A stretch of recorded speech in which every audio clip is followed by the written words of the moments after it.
Scott Tuxbury is a true Montana conservative.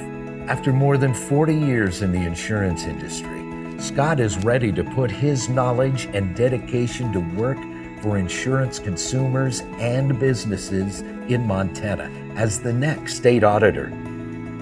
So when we talk about Scott Tuxbury, you have your job, you have your likes, but what really motivates you every day? What makes you get out of bed every day? So really, the passions that I have in my life get me out of bed every day.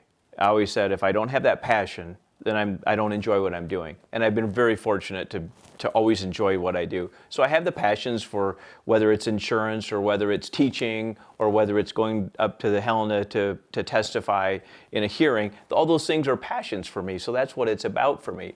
And I remember when I taught a class, and it was in eastern Montana, and I believe it was 2 years ago, and we just got done with the 2017 legislative session. And so I was teaching a law update to students. And it's not necessarily that exciting of a subject if you're going through changes in the law. So I taught the class, and we talked about a bill that had recently passed in Montana, and it was called the Air Ambulance Bill. And it's fairly complicated, which most of them are. As you know, it's kind of hard to understand the nuts and bolts of it. But we touched on the kind of the high level of what that bill really was.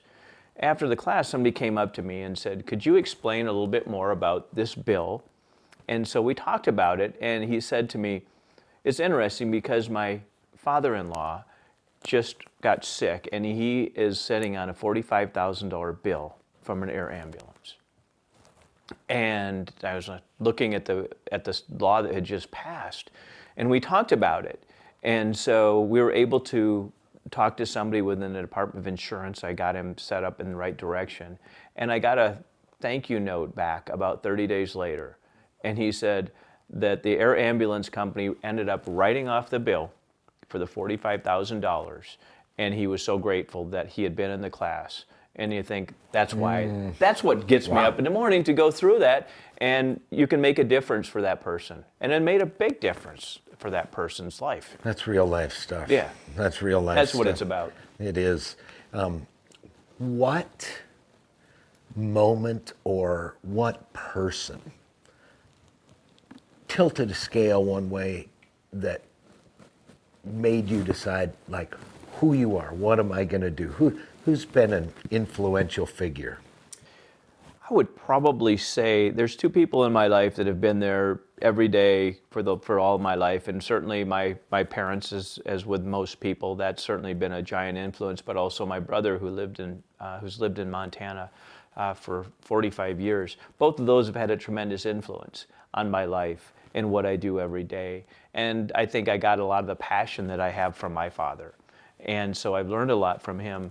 And I spend a lot of time at age 95 talking to my father about things like World War II, some of the things that affected his family that we can't put into perspective. I can't even put it into perspective what it was like today when I talked to him about losing his only brother in World War II, about losing all of his male cousins in World War II.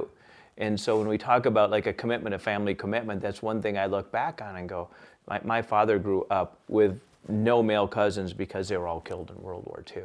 And then he was the only child after that. And that has a lot of effect, I have to say. I've looked through a lot of the information on World War II and read a lot of the letters between my family. And it is really devastating when you look back and see how that's affected people today. So I think that's had probably the most tremendous impact on my life.